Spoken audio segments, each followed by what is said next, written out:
안녕하세요. 오늘의 뉴스레터에 오신 걸 환영합니다. 최근 미국과 필리핀이 역대 최대 연합훈련을 실시했습니다. 중국 견제를 목표로 이 둘은 더욱 밀착하고 있는데요. 남중국해와 타이완 주변을 포함한 지역에서 진행되는 발리카탄 BALIKATAN 어깨를 나란히 훈련에는 미군 약 12,200명, 필리핀군 약 5,400명 등이 참가했습니다. 그런데 이 훈련에서 미국은 생각지도 못한 굴욕을 당하며 필리핀 앞에서 대망신을 당했습니다. 미국은 게임 체인저로 불리는 최첨단 무기들 모두 동원했는데 모두의 예상과 다르게 실사격 훈련에서 목표물을 모두 맞추지 못해 명성에 타격을 입은 것입니다. 그래서 이 덕분에 한국의 무기가 돋보이는 계기가 되었다고 하는데요. 최근 필리핀은 한국의 무기에 굉장히 관심이 많은데 미국산 무기 대신 한국의 무기를 구매할 수도 있다고 밝혀 충격을 주고 있습니다. 이 때문에 중국도 꽤나 긴장을 하고 있다고 하는데요. 과연 미국과 필리핀의 연합훈련에서 어떤 일이 발생한 것인지 자세히 알아보겠습니다. 미국과 필리핀이 중국 견제를 목표로 밀착하고 있습니다. 지난 1일 바이든 미국 대통령은 백악관에서 페르디난드 마르코스 주니어 필리핀 대통령과 정상회담을 갖고 남중국해, 영유권 문제 등 중국의 영향력 확대에 관한 대응 방안을 논의했습니다. 필리핀 대통령의 미국 공식 방문은 약 10년 만입니다. 필리핀은 지난 2016년 로드리고 두테르테 전 대통령, 필리핀은 지난 2016년 로드리고 두테르테 전 대통령 집권 후 적극적인 친중 행보를 보였습니다. 그러나 지난해 6월 마르코스 주니어 정부가 들어서면서 친미로 방향을 선회했습니다. 바이든 대통령은 이날 회담에서 미국은 남중국해를 포함해 필리핀을 지킨다는 우리의 공약에 철통 같으며 필리핀군 현대화를 계속 지원할 것이라고 밝혔습니다. 마르코스 주니어 대통령은 지금 필리핀이 처한 상황은 매우 복잡하다며 남중국해와 아시아 태평양에서 긴장이 고조되는 가운데 필리핀의 유일한 조약 동맹과 관계 재정립에 나서는 것은 당연하다고 말했습니다. 필리핀은 중국과 남중국해를 사이에 두고 오랜 긴장을 이어오고 있습니다.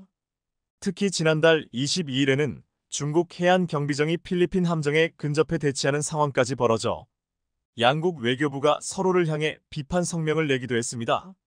이날 충돌이 일어난 세컨드 토마스 암초는 중국과 필리핀 등이 영유권 분쟁 중인 스프레틀리 군도 내에 위치하고 있습니다. 필리핀의 배타적 경제 수역이지 아닌 이곳에는 현재 필리핀 해군이 주둔 중입니다. 그러나 중국은 1953년 남중국해에 그은 9개 선인 남해구단선에 이곳이 포함되므로 자국 관할 영토라고 억지 주장을 하고 있습니다. 지난 2016년 국제상설재판소 PCA는 이 같은 주장이 국제법상 근거가 없다고 판결했지만 중국은 이를 무시하고 같은 입장을 고수해 필리핀을 비롯한 인근 국가들과 마찰을 빚고 있습니다. 게다가 얼마 전 중국이 대대적인 대만 포위 훈련을 벌이면서 위협을 가하자 미국과 필리핀도 남중국해 인근에서 역대 최대 규모의 연합군사훈련을 실시한 것입니다. 미국과 필리핀은 1951년 상호방 위조약을 체결해 동맹을 맺었습니다. 필리핀은 요즘 들어 더욱 미국과 군사협력을 강화하고 있는데요. 앞서 지난 2월 필리핀은 미군의 군사기지 4곳을 추가 사용할 수 있도록 허용하기도 했습니다. 이번에 실시된 발리카탄 훈련에는 미군 12,200명, 필리핀군 5,400명, 호주군 111명 등 총 17,000여 명이 참가했습니다. 작년 연합훈련 당시 병력의 2배 수준으로 발리카탄 훈련 역사상 가장 규모가 큽니다. 한동안 필리핀은 2016년 두테르테 전 대통령이 친중 행보에 나서면서 미국과의 군사훈련 규모를 2017년 발리카탄 훈련에 5,500명이 참가했고 2020년에는 코로나 팬데믹을 이유로 훈련이 취소됐습니다. 2021년 훈련이 재개됐으나 병력 640명만 참가해 소규모로 이뤄졌습니다. 그러나 작년에 페르디난드 마르코스 주니어 대통령이 취임한 이후에는 연합훈련 규모가 다시 확대되는 추세인데요. 최근 미국의 견제에 맞서 중국이 대만을 압박하는 등 대만 해협에서 긴장감이 높아진 상황도 작용했습니다. 마르코스 대통령은 지난 2월 대만 해협에서 유사 사태가 발생할 경우 필리핀도 말려들 가능성이 있다고 밝히기도 했습니다. 중국은 차이잉원 대만 총통이 미국에서 케빈 메카시 미국 하원 의장과 회동한 데 반발해 지난달 대만을 포위하는 형태로 대규모 군사훈련을 벌였습니다. 그리고 앞서 필리핀이 대만 방향 북부 해안가 등 자국 영토 4곳에 미군 기지를 추가 건설키로 하자 중국은 군사적 긴장을 확대한다고 비난했습니다. 이렇게 중국의 위협이 거세지자 미국과 필리핀 양국군은 처음으로 공격용 로켓 발사를 포함한 실탄 사격을 통한 함선 격침 훈련까지 진행했습니다. 이번 훈련에는 고속기동 포병 로켓 시스템 하이마스 HIMARS와 단거리 대공 방어 차량인 어벤져, 아파치 공격 헬기, F-35 스텔스기와 특수전 항공기 AC-130 등 미군의 최신 주력 전투기들이 동원됐습니다. 미 국무부는 남중국해 등에서 필리핀 선박이나 항공기가 공격받을 경우 개입해서 방어하겠다고 강조했습니다. 훈련 마무리 단계에서 필리핀 퇴역함을 남중국해 해상에 위치시킨 후 항공기 등에서 사격을 가해 침몰시켰습니다. 미군은 지상과 공중의 무기로 적국 함선을 탐지, 식별, 조준한 뒤 공격한 훈련이라고 밝혔습니다. 그런데 문제는 처음으로 실시한 실사격 훈련에서 발생했습니다. 실사격 훈련에는 우크라이나 전쟁에서 놀라운 위력을 보이며 전쟁 상황을 뒤집을 수 있는 게임 체인저라는 극찬을 얻은 미국산 무기인 하이마스가 동원됐습니다. 그런데 이 훈련에 6발의 하이마스 실탄 사격을 실시했으나 단 한 발도 목표물을 명중시키지 못해 많은 사람들이 충격에 빠진 것입니다. 이로 인해 인도 태평양 지역에서 미국 무기의 명성에 상당한 타격을 입게 됐습니다. 군사 전문 매체인 디펜스원에 따르면 미군이 우크라이나의 지원에 높은 평가를 받은 무기인 제블린 대전차 미사일과 스팅어지 대공 미사일, 하이마스 등을 뽐내기 위해 훈련에 이를 배치했다고 밝혔습니다. 그런데 미군은 목표물인 선박에서 12마일 약 20km 떨어진 바스코섬에서 6발의 하이마스 로켓을 발사했으나 6발 모두 목표물을 빗나갔다고 매체는 전했는데요. 결국 목표물인 선박은 F-16과 F-35 전투기의 공격을 받고 침몰했으나 하이마스 장거리 로켓의 한계를 확인했다고 매체는 꼬집었습니다. 앞서 지난 3월 하이마스 제조업체인 로키드 마틴 측은 국가 이름을 밝히지 않은 채 태평양의 여러 국가가 우크라이나 전쟁에서 성능을 발휘한 뒤 하이마스 획득에 관심을 보였다고 밝혀 일부 인도 태평양 지역 국가들의 하이마스 구매 가능성을 내비쳤었습니다. 그런데 이번에 실사격 훈련에서 목표물을 하나도 맞추지 못하면서 대망신을 당하게 된 것인데요. 역대 최대 연합훈련으로 1만 7천 명을 모아놓은 상태에서 이런 굴욕을 당하게 되다니 미국이 자랑하던 무기의 명성에 큰 타격을 입게 되었습니다. 그런데 이렇게 하이마스가 맥을 못 추자 또다시 한국 무기가 돋보이기 시작하는데요. 바로 한국의 K239 천무 다연장 로켓입니다. 이미 기존의 하이마스를 사용하던 UAE에서 조차 천무로 갈아탈 만큼의 엄청난 위력을 자랑하고 있습니다. 뿐만 아니라 작년 말 폴란드에서도 5조 원 규모의 계약을 체결하면서 앞으로 미국산 하이마스를 대체할 것이라는 평가가 나오고 있는데요. 실제로 UAE가 천무를 도입해서 엄청난 성능을 보이자 바로 옆 사우디에서도 최근에 천무를 배치한 모습을 사우디 국방부는 사우디군 주요 지휘관이 지난 3월 접경 지역 최전방 부대를 방문했다면서 천무가 부대에 배치된 사진과 영상을 트위터에 자랑하듯 공개했습니다. 그동안 비공개여서 정확한 내용이 밝혀지지 않았지만 보도에 따르면 약 1조 원가량의 천무가 수출된 것으로 그동안 천무 MLRS를 도입한 중동 국가는 아랍에미리트 UAE뿐이었지만 사우디까지 추가된 것입니다. 천무 다연장 로켓은 단시간에 넓은 지역을 여러 발의 고화력 로켓으로 제압하는 무기입니다. 천무는 2009년부터 5년 동안 개발된 국내 독자 기술의 무기인데요. 그런데 여기에 더해 이제 천무는 램제트 기술로 2배 이상 늘어난 사거리를 지니게 됐습니다. 이는 미군이 보유한 하이마스가 긴장하기에 충분한 위력으로 군 안팎에서는 천무가 차세대 게임 체인저가 될 것이란 평가가 나오고 있는데요. 최근 미국 군사 전문 매체 디펜스 뉴스는 다연장 로켓포 천무가 덕티드 램젯 추진 방식을 적용한 로켓탄을 개발 중이라며 사정거리가 비약적으로 늘어나게 될 것이라고 보도했습니다. 실제로 ADD는 지난달 열린 한 세미나에서 천무의 성능 개량을 위한 연구개발 프로젝트를 발표했는데 핵심은 덕티드 램제트 로켓 추진 기술을 접목시켜 사정거리를 200km 이상으로 연장한다는 내용이었습니다. 그런데 이런 보도가 나오자마자 바로 실력을 공개했는데요. 실제로 사거리 80km 천무 발사대로 200km 미사일 발사 성공한 것입니다. 최근 해외 군방산업계 관계자들이 참관한 가운데 다연장 로켓 천무 발사대에 기존 사거리 80km의 3배가 넘는 신형 전술지대 지유도 무기를 탑재해 시험 발사에 성공했습니다. 천무 발사대에 탐재되는 사거리 200여 km의 신형 전술 유도 무기가 외부에 공개된 것도 이번이 처음입니다. 현장에선 사우디아라비아와 노르웨이, 이집트, 스웨덴, 아랍에미리트 UAE, 폴란드, 필리핀 등 7개국 군방산업계 관계자 50여 명이 이 장면을 참관했습니다. 이미 개발이 완료된 사거리 180km의 기존 전술지대 지유도 무기는 그동안 고정형 발사대로만 발사가 가능했습니다. 하지만 이번에 발사된 미사일은 사거리가 향상됐을 뿐만 아니라 기동성이 높은 천무 발사 차량에 탐재가 가능한 방식으로 개발되고 있는 것이 공개된 것입니다. 특히 하이마스의 실사격 굴욕을 본 필리핀 관계자들은 이를 더욱 유심히 살폈을 것 같은데요. 이렇듯 천무차 엄청난 능력을 보여주자 미국은 해외 수출 시장을 뺏길까봐 노심초사하고 있습니다. 하이마스 개발사인 로키드 마틴은 최근 하이마스의 연간 생산량을 기존 60기에서 96기까지 늘릴 준비를 하겠다고 급히 밝혔습니다. 하지만 로키드 마틴의 투자 확대에도 생산량을 확보하는 데는 수년이 소요될 전망입니다. 이는 폴란드, 에스토니아, 우크라이나 등 러시아로부터 안보 위협을 받고 있는 동유럽 국가들과 중국으로부터 안보 위험을 받고 있는 동남아 국가들의 수요에 맞추기에는 너무 느린 속도입니다. 이 때문에 최근 하이마스와 비슷한 성능, 아니 더 뛰어난 성능을 보유하고 있으면서도 가격은 저렴한 한국의 천무가 주목받고 있는 것입니다. 실제 하이마스를 주문하려던 폴란드는 몇 년 안에 주문량을 모두 받지 못할 것으로 예상하고 결국 한국의 천무를 선택했습니다. 이제 신형 전술 유도무기를 장착한 천무 개발이 완료되면 K방산의 핵심 무기로 미국의 하이마스를 제치고 해외 수출도 폭발적으로 늘어날 것으로 기대되고 있습니다.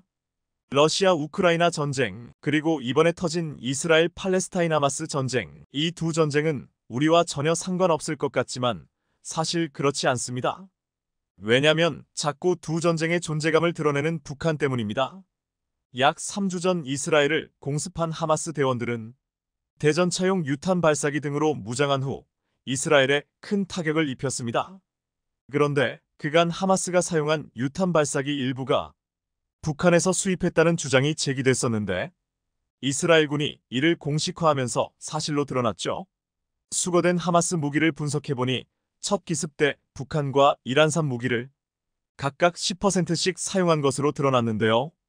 뿐만 아니라 미국 전쟁연구소 ISW, 인스터투트 포 더 스터디 어브 워는 에스토니아 방위군 관계자의 분석을 토대로 북한이 러시아에 30만 50만 발의 포탄을 제공했을 수 있다는 보고서를 발간하기도 했는데요.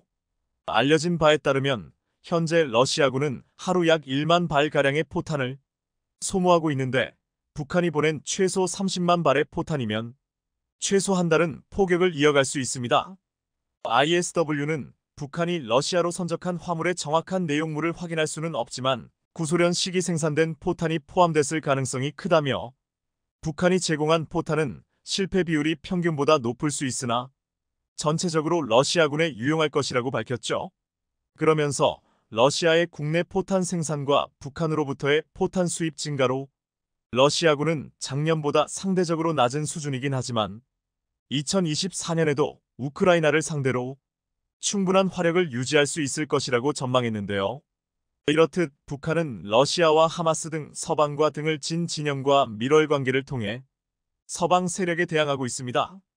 그렇다면 두 전쟁에 적극 참여한 북한과 휴전 중인 우리나라는 어떨까요? 우리나라는 두 전쟁에 관심만 두고 있을 뿐 무기와는 아무런 관련도 없을까요? 얼마 전 정부 발표에 따르면 올해 국내 방산 수출액은 역대 최고로 집계됐던 지난해 170억 달러를 넘어 200억 달러를 돌파할 것으로 전망됩니다. 국내 방산 수출 규모는 2010년부터 2020년까지 연평균 30억 달러 수준에 머물다가 2021년 72억 5억만 달러로 급증했고 지난해 170억 달러로 역대 최고를 기록했습니다.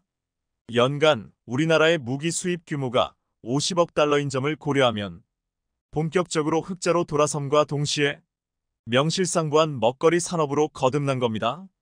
이 덕분에 전 세계 무기 수출 시장에서 한국이 차지하는 비중도 크게 늘었죠. 스웨덴에 위치한 스톡홀름 국제평화연구소의 IPRI는 5년 단위로 국제무기거래 동향을 발표하며 이는 전 세계적으로 상당한 신빙성 있는 자료로 인용됩니다.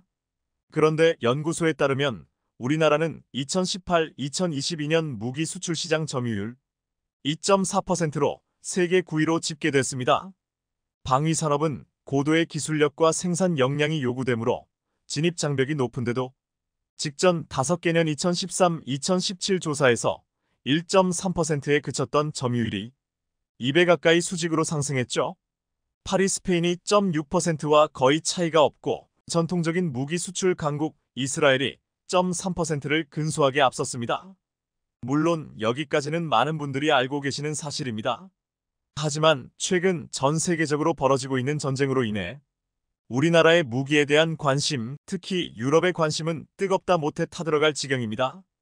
사실 러시아 우크라이나 전쟁, 이스라엘 팔레스타인 전쟁으로 가장 큰 이득을 본 국가는 부동의 무기 수출 1위 미국입니다. 얼마 전 영국 군사정보 기업 제인스 JANES는 미국, 중국, 러시아를 제외한 나머지 세계 각국의 군사 관련 조달 규모는 내년 총 410억 달러, 약 326조 원에 달할 것으로 전망했습니다. 이는 지난해 대비 23% 늘어난 수치로 2년 동안 증가율로는 역대 최고 수준입니다. 스톡홀름 국제평화연구소의 IPRI가 집계한 바에 따르면 지난 2022년 러시아 우크라이나 전쟁 여파로 세계 각국의 무기 병력 등 국방 지출 금액은 무려 2조 2영억 달러 약 2,974조 원로 냉전 종식 이후 최고 수준을 기록했습니다. 이에 뉴욕타임스는 전 세계적으로 전투기, 미사일, 탱크, 대포, 군수품 등을 구입하려는 움직임이 커지고 있다며 전투 기술이 급속도로 변화하면서 이미 무장한 국가도 경쟁력을 유지하기 위해 차세대 장비를 구입해야 하는 상황에 놓이고 있다고 전했죠. 이러한 덕분에 지난해 미국산 무기의 수출은 56억 달러 약 310조 원로 세계 무기 수출에서 차지하는 비중이 45%에 이르렀습니다. 전체 국방 지출 금액 대비 미국산 무기 수출 비중은 10년 전의 30%보다 15%포인트가량 커진 것으로 1991년 옛 소련 붕괴 이후 최고를 기록하기도 했죠. 이처럼 미국산 무기가 큰 인기를 끌고 있는 이유는 동맹국의 무기 조달 확대와 함께 그동안 러시아나 중국에서 무기를 사들였던 인도, 인도네시아 등을 신규 고객으로 끌어들였기 때문이며 이스라엘, 사우디아라비아 등 기존 미국산 무기 고객이었던 중동 국가도 지속해서 미국에게 무기를 사들였기 때문입니다. 미국 군수업계는 우크라이나, 폴란드에 이어 이스라엘 등 중동 국가까지 주문을 확대하면서 수요의 공급을 맞추지 못해 행복한 비명을 지르고 있는데요. 그런데 이 부분이 중요합니다.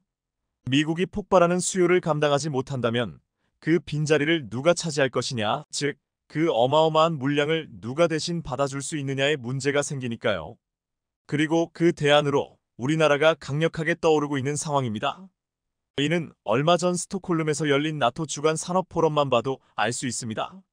지난 25일 나토는 무기 생산 역량 확대 방안을 논의하기 위해 산업 포럼을 개최했는데 옌스 스톨텐베르그 사무총장은 올해 처음으로 일본, 한국, 호주 등 우리의 인도태평양 파트너국들도 참석했다며 이는 나토 회원국뿐 아니라 파트너국의 정부와 업계가 한자리에 모이는 것의 중요성을 보여준다고 강조했습니다. 산업포럼은 나토가 방산 조달 등과 관련해 추진하는 정책 방향을 역내 방산업계에 설명하는 한편 각국 정부 및 업계 간 협력 강화 방안을 논의하는 자리로 한국은 방위사업청 관계자를 처음으로 포럼에 참석시켰죠. 2년 만에 열린 포럼은 이름에서 알 수 있듯 우크라이나 지원이 장기화되면서 나토 각국의 무기 재고가 바닥나면서 공동조달 확대 및 생산 가속화 요구가 고조된 가운데 개최됐습니다. 이미 폴란드 등 나토 회원국 일부에게 다량의 무기를 수출한 경험이 있는 한국 입장에서는 이 포럼을 기점으로 향후 유럽으로 수출길 확대를 모색할 것으로 예상되는 부분인데요. 그런데 실제로 유럽의 무기 부족 사태는 심각한 상황입니다. 좀 과장하자면 한국에 손을 벌리지 않고는 국가를 지킬 수 없는 상황인 겁니다. 왜냐면 무기고가 바닥났기 때문입니다. 세계 초강 대국이 대거 포진한 유럽에서 무기고가 바닥난다는 것은 포츠 미팅이 포천 국방미 쉽게 상상하기 어렵지만 여기에는 여러 가지 이유가 있습니다. 우선 제2차 세계대전 이후로 미국의 주도로 나토가 창설되면서 불가자세계 3천 이후 미국의 후도로 나토 회원국들에게는 딱히 꼽을 만한 적의 너미가 없다는 점, 그리고 평화배당금 피스 디비덴드이라 부르는 예산 구조 때문입니다. 평화배당금이란 전쟁이나 첨예한 군사적 대립이 끝났을 때 군사적 목적으로 투입되던 비용을 경제적 목적으로 전용할 수 있게 되는 자금의 규모를 의미합니다. 가령 한반도가 휴전이 아닌 종전으로 전환된다면 그간 한국이 북한을 상대하기 위해 투자했던 어마어마한 규모의 유유자금이 생기고 이를 사회복지나 경제발전을 위한 용도로 사용할 수 있게 됩니다. 이런 일이 실제로 유럽에서 발생한 것인데 소련이 몰락하던 1991년 당시 조지 H.W. 부시 미국 대통령은 소련의 유럽 침공 가능성은 더는 현실적인 위협이 아니다라고 선언하며 방위비를 25%나 삭감했습니다. 미국이 방위비 삭감을 시작하자 유럽에서도 방위비 감축이 줄을 이었는데 특히 독일 등 상당수가 방위비를 절반 이하로 줄였고 방위비에서 줄인 예산을 경제발전과 사회복지 등에 써왔습니다. 결국 이런 예산 절감이 무기 생산에 구멍을 만들었죠. 이와 관련 파이낸셜 타임스 FT는 베를린 장벽이 무너진 이후 정치인들은 방위비를 거의 지출하지 않는데 너무 익숙해져 있다며 냉전 종식이 부른 이른바 평화배당금 피스 디비덴드 덕분에 각국은 군대 대신 보건과 교육 정책에 수십억 달러를 투자할 수 있게 됐다고 짚기도 했습니다. 있게 했다 고 참이도 세계 2위 군사력을 자랑하는 러시아가 하루 1만 발의 포탄을 사용하면서 그도 모자라 북한에게 손을 벌리는 상황인데 수십 년간 방위비를 지출하지 않은 유럽 국가들이 그나마 모아뒀던 무기를 우크라이나를 지원했으니 무기고가 바닥나는 것도 자연스러운 겁니다. 실제로 모든 걸 다 떠나서 지금 한국이 마음먹고 유럽을 공습한다면 유럽 전체를 꿀꺽하는 것도 불가능한 일은 아닌 것이죠.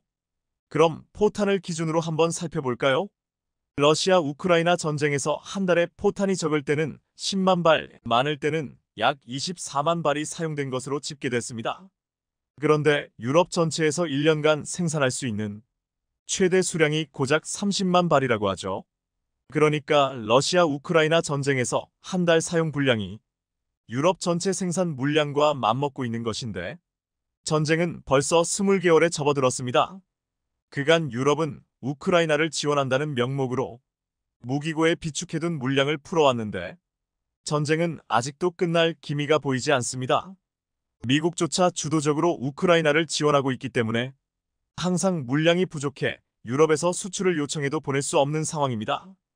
그럼 유럽은 무기고를 비워두고 가만히 앉아서 기다릴까요? 국가 안보를 위해서 반드시 무기고는 채워야 하는데 그래서 지금 현재 한국의 중요성이 높아지고 있습니다.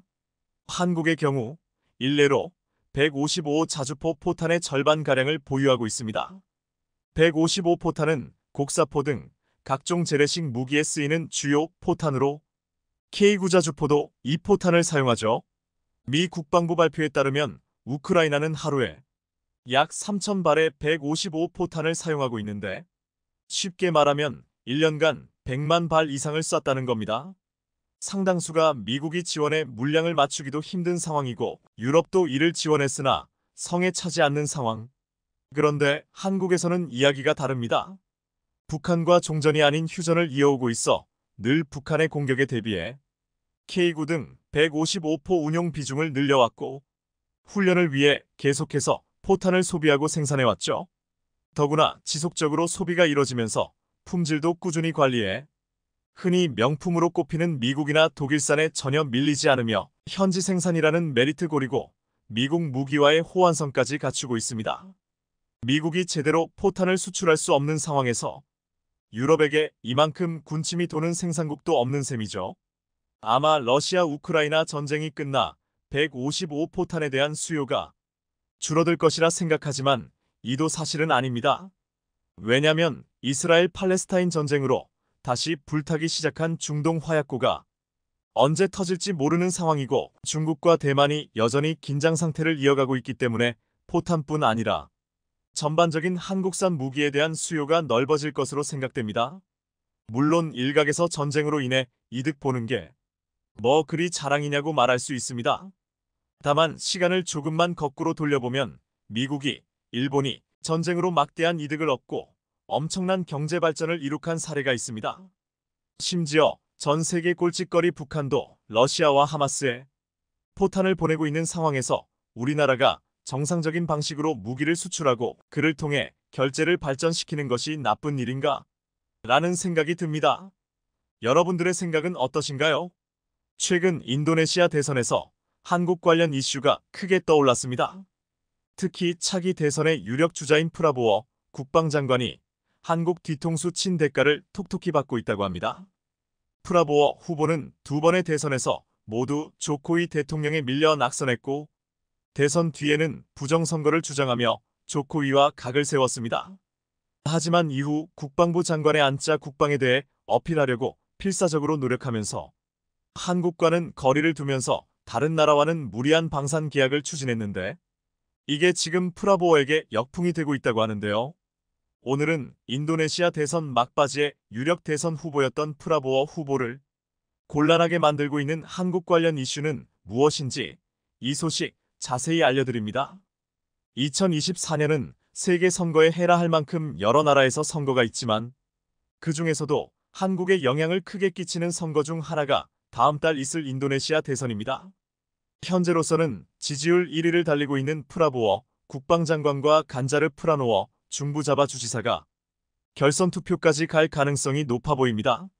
그런데 대선을 코앞에 둔 시점에서 조코 위도도 대통령이 지지율 1위의 야당 후보와 단둘이 저녁 식사를 한 사실이 드러나면서 대통령의 중립 의무 위반 논란이 거세게 일고 있습니다.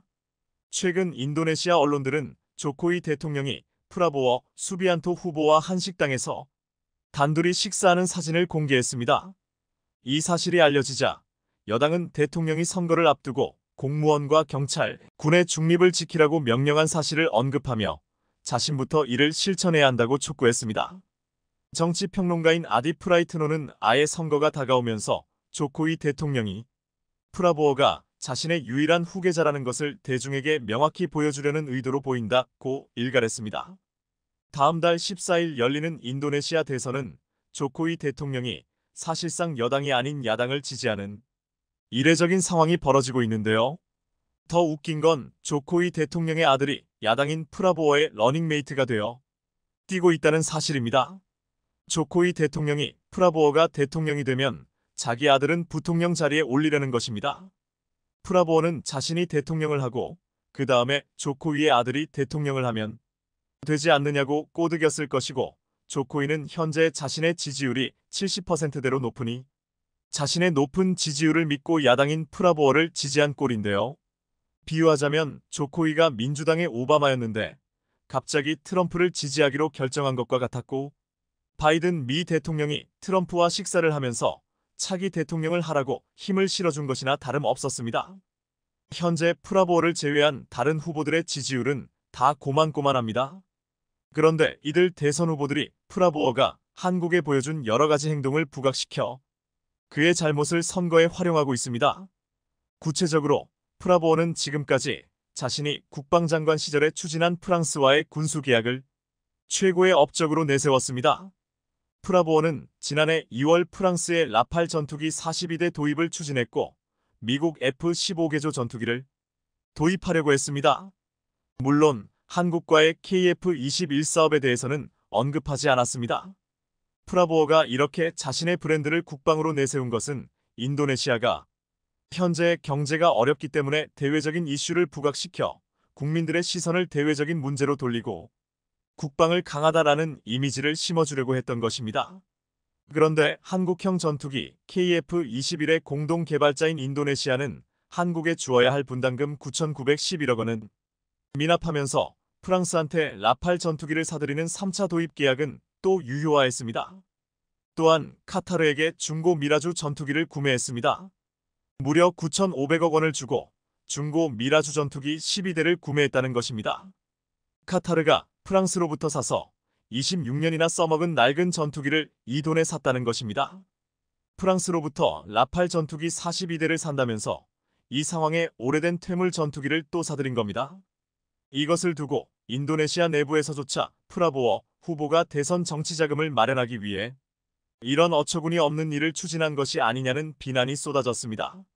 조코 위 대통령조차 중고 방위 시스템은 사지 말라고 했을 정도인데 프라보워 국방장관은 마이웨이 대통령의 말조차 무시하고 방산 구매를 지시했습니다.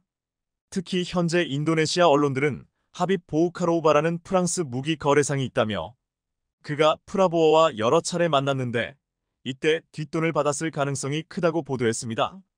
하지만 프라보워는 자신이 유럽과 미국의 무기를 수입해 중국이나 주변국의 위협으로부터 강하게 대응하는 수단이 되었다고 맞받아쳤습니다. 국민들은 자세한 내막을 모를 수 있기 때문에 프라보워의 미심쩍은 행보는 오랜 기간 가려져 있었지만 최근 대선에 나선 다른 후보들이 프라보워의 미심쩍은 행보, 특히 한국에 대한 문제를 파고들기 시작했습니다. 최근 간자르 프라노워 후보는 대선 후보 토론회에서 프라보워가 한국과의 방산 계약을 이행하지 않은 점을 집중 부각시켰습니다. 그는 한국과의 잠수함 건조 협력에 대해 질의하면서 이렇게 말했습니다. 남중국해의 긴장으로 인해 국방력 중 해군력을 강화하고 전투기 구매 등 공군 국방력 향상을 시켜야 한다. 그리고 모든 계획은 일관성을 가져야 한다.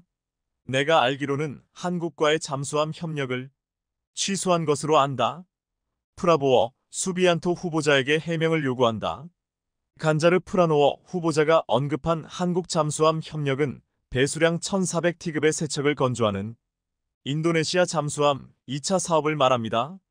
지난 2019년 인도네시아 정부는 당시 대우조선해양에 배수량 1,400티급의 세척을 발주했고 사업비는 총 10억 2천만 달러, 약 1조 2,360억 원에 달했습니다. 이후 대우조선을 인수한 하나오션은 장보고함을 인도네시아 측의 요구에 맞게 개량해 만든 DSM이 1,400을 공급한다는 계획을 발표했는데요. 이 잠수함은 하나오션과 인도네시아 조선소와 공동 건조 후 2026년 상반기까지 인도네시아 해군 측에 인도할 예정이었습니다. 하지만 6년째 답보 상태에 놓여 있습니다. 인도네시아가 아직 신용장애 시에 서명을 하지 않아 건조 작업에 돌입하지 못하고 있는 것입니다. 간자르 후보 등 대선 후보들은 바로 이처럼 한국에게 KF-21 분담금을 미뤄 문제를 일으키고 잠수함 건조 사업마저 답보 상태에 빠지게 내버려 두는 게 옳으냐고 따져 물은 것입니다. 이처럼 한국 관련 방산 이슈는 유력 대선 후보이자 지지율 1위였던 프라보워를 위기에 몰아넣었고 대선이 코앞인 지금 프라보워는 과거에 한국에 대해 잘못된 행동을 한 것을 이제 와서 뒤집어 쓰게 된 형국입니다. 이것은 자칫 대선의 결과에도 영향을 미칠 수 있는 상황이 되어버린 것인데요. 투명하지 않은 사업을 추진하는 후보가 대통령이 되는 것은 누구보다 바라지 않기 때문입니다.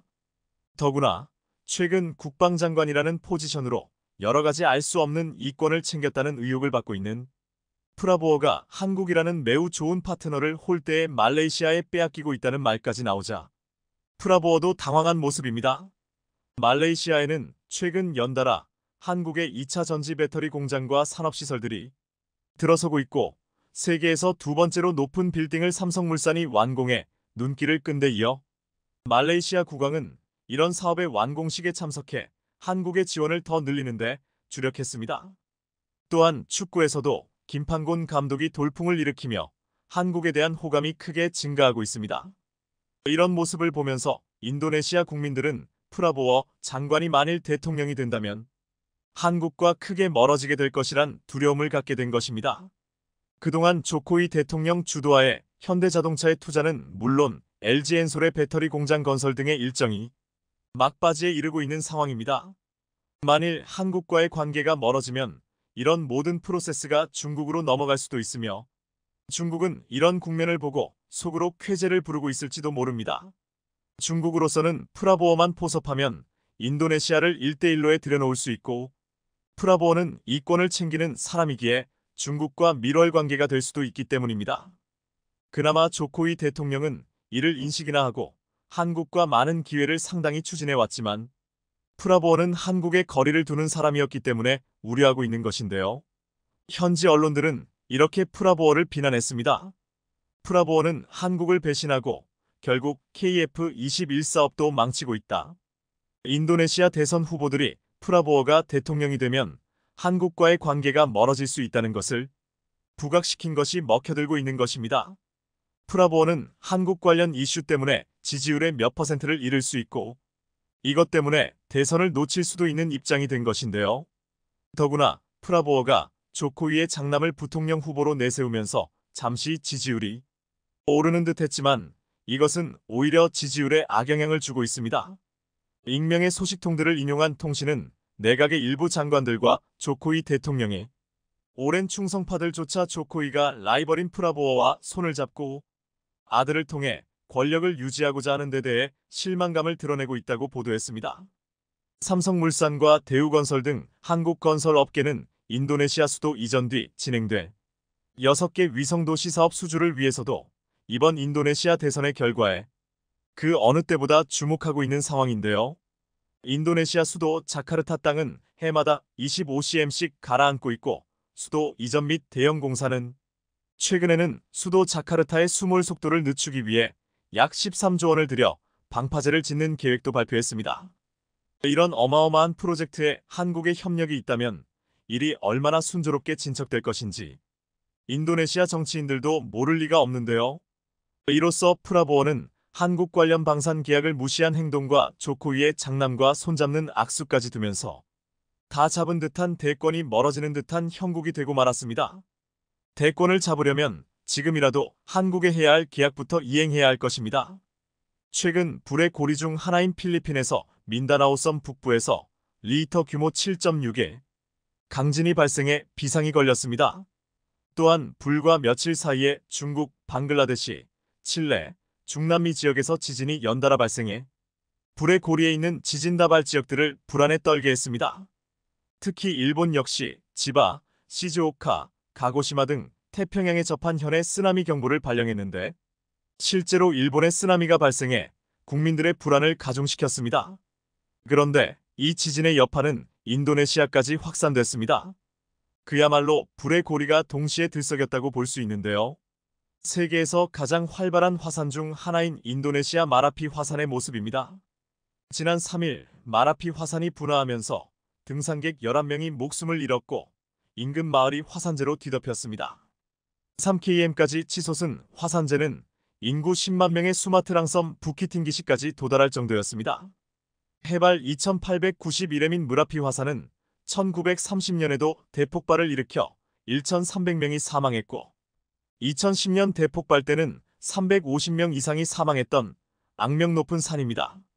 최근에도 수시로 화산재와 용암을 분출하고 산사태와 지진이 이어지는 상황이었습니다. 1만 7천여 개의 섬으로 이뤄진 인도네시아는 불의 고리로 불리는 환태평양 조산대에 있으며 활화산만 120여 개에 달합니다. 로이터 AFP 통신 등에 따르면 이번 분화로 화산재가 최대 3km 높이까지 치솟았으며 뜨거운 화산재 구름이 반경수 km까지 퍼졌습니다. 분화구로 오르는 등산로 두 곳이 폐쇄됐으며 인근에 거주하는 주민들에게는 분화구 입구에서 3km 이상 떨어진 곳에 머물 것을 권고가 내려졌는데요. SNS에 공유된 관련 영상을 보면 새카만 화산재 구름이 끝없이 확산되고 있습니다. 인도네시아 차기 대통령 선거를 코앞에 둔 상황에서 최악의 자연재해를 맞이하자 유력 대선 후보인 프라보어 국방장관과 현 대통령 조코 위도도 양측 모두 당혹감을 감추지 못하고 있습니다.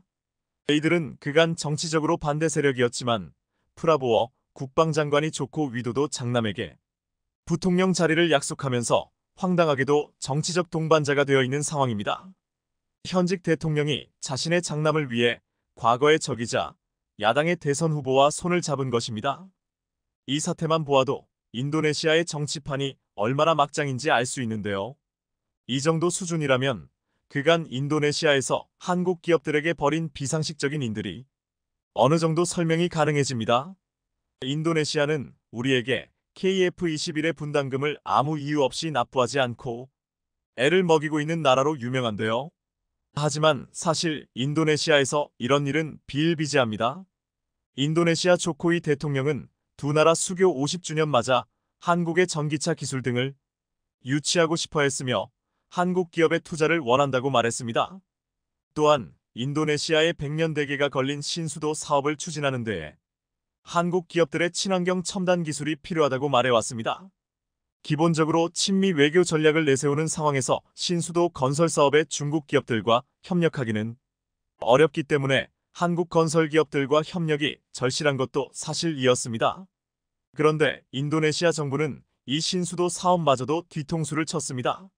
한국토지주택공사 LH가 추진했던 인도네시아 신수도 공무원 주택 사업이 중단된 것입니다. 중단 원인은 인도네시아 정부가 사업 추진에 필수적인 협상 개시 승인서 LTP 연장을 거부한 것이 직접적인 원인이었습니다. 인도네시아 정부의 협상 개시 승인서가 없으면 사실상 사업 진행이 불가능하다는 점에서 한국이 추진했던 신수도 공무원 주택 사업은 중단될 가능성이 커졌습니다. 인도네시아 신수도 공무원 주택 시범단지 건설 사업은 동칼리만탄주 신수도 예정지 중 정부 핵심 구역 중심부 30헥타르 하에 1104가구 규모의 주택단지를 건설하는 사업이었고 한국토지공사가 인도네시아 내에서 최초로 추진하는 해외 민관 합작 투자 사업이었습니다. 한국토지공사는 작년 말부터 협상 개시 승인을 연장해달라고 요청했고 촉박한 공사 기간을 늘려달라는 요청도 함께 했습니다. 하지만 건설 투자자, 모집 결과 등을 지켜보던 인도네시아 정부는 돌연 기한 연장이 불가능하다고 통보했습니다. 이렇게 중요한 민관 합작 프로젝트가 왜 이렇게 하루아침에 중단되는 일이 벌어지는 것일까요? 국제투명성기구에 따르면 지난해 기준으로 인도네시아의 부패인식 지수 CPI는 34점으로 180개국 중 111을 기록 중입니다. 이것은 중국이 45점, 말레이시아가 47점, 베트남 42점, 태국이 36점보다도 낮은 점수로 현재 인도네시아의 부패가 얼마나 심각한지를 말해주고 있습니다. 인도네시아는 공급망 재편의 거대한 흐름 속에서 중국 대체지를 찾는 기업들의 관심을 받고 있는 국가입니다. 전 세계 4위의 인구를 바탕으로 한 노동력과 내수시장 그리고 풍부한 자원과 높은 경제 성장률, 여기에 투자를 유치하기에 좋은 지리적 위치까지도 가지고 있습니다. 그런데도 많은 기업인들이 인도네시아 정부가 믿업지 않아 투자를 망설이게 한다고 말하고 있습니다. 투자 전에는 모든 것을 해줄 것처럼 말하지만 실제 투자가 이뤄지면 제대로 되는 것이 없다는 겁니다. 행정 처리가 늦는 것은 물론 각종 허가를 받을 때마다 노골적인 리베이트를 요구하는 경우도 있다고 토로합니다. 인도네시아는 자카르타에서 칼리만탄섬 누산타라로 수도를 옮기는 작업을 진행 중인데요. 전체 사업비의 20%만 정부 재원으로 감당하고 나머지는 민간 투자를 받는다는 계획으로 밀어붙였지만 투자자 모집에 애를 먹고 있습니다. 일단 기본적으로 인도네시아와 사업을 했던 기업들이 부패와 리베이트 요청에 학을 팬 경험들을 가지고 있으며 내년이면 임기가 끝나는 현 정부의 사업이 차기 정부에서도 계속될 것이란 확신이 없어 관망하는 것입니다. 얼마 전 조코이 프라보어 연합의 반대 세력이 된 집권 여당의 대선 후보 간자르 프라노워 주지사는 이 문제를 정확히 지적했습니다. 투자자들의 가장 큰 걱정은 확실성의 문제다. 대통령이 되면 해외 기업들을 위해 불법 수수료를 근절하고 법 집행과 행정에서 확실성을 보장하겠다. 행정이나 법 집행의 일관성을 지켜 예측 가능성을 높이겠다고 강조한 것인데 사실 이건 지극히 당연한 일입니다. 유력 대통령 후보가 이런 말을 한다는 것은 그만큼 인도네시아 정부의 일관성 없는 행정이 문제라는 것을 인정한 셈입니다. 결국 모든 것은 정부의 부정부패로 귀결되고 글로벌 기업들 사이에서 현재 인도네시아에 대한 신뢰도는 바닥을 치고 있습니다. 가장 대표적 사건이 공동개발을 약속해놓고 분담금을 차일피일 미루고 있는 KF-21 미납금 문제입니다. 약 1조 원에 이르는 분담금을 연체 중인데 이것은 인도네시아 스스로 발등을 찍는 일이기도 했습니다. 오죽하면 얼마 전 인도네시아의 방산 전문가 알만 헬바스 알리조차도 인도네시아 정부에 이렇게 쓴소리를 날렸습니다. 한국에 KF-21 분담금 납부하고 협력을 넓혀야 한다. 한국은 인도네시아의 주요 방산 장비를 공급하는 몇 안 되는 비서방 국가로 KF-21 외에도 군함이나 잠수함 등 여러 분야에서 이미 협력하고 있다. 진정한 상호주의 원칙에 따라 다양한 분야에서 방위산업 파트너십을 발전시켜야 한다. 이 와중에 마라피 화산이 폭발해 민심이 흉흉해지고 신수도 사업의 부정부패에다 조코이 장남의 스캔들까지 겹치자 최근 프라보와 조코이 연합은 지지율 역전까지 당하고 말았습니다. 변칙적으로 부통령 출마를 강행한 조코이 현 대통령의 장남에 대한 여론이 나빠졌고 결국 역풍을 맞아 거의 손에 잡을 듯했던 대권이 멀어지고 있는 것입니다. 현지 언론에서는 조코이 대통령이 선거법을 바꿔가면 서까지 자기 아들을 부통령으로 내세워 정치 왕조를 구축하려는 시도에 시민들이 반감을 보인 것이라고 해석하고 있습니다. 이렇게 벼랑 끝에 몰리자 인도네시아는 뜬금없이 다시 한국에 손을 내밀었습니다. 국방 예산을 대폭 늘리며 KF-21 연체금 납부에 대한 의지를 피력한 것입니다. 인도네시아 정부가 내년도 국방비를 당초 계획보다 20% 증액하기로 하면서 약 1조 원에 달하는 연체금 문제도 해결될지 관심이 커지고 있는 것인데요.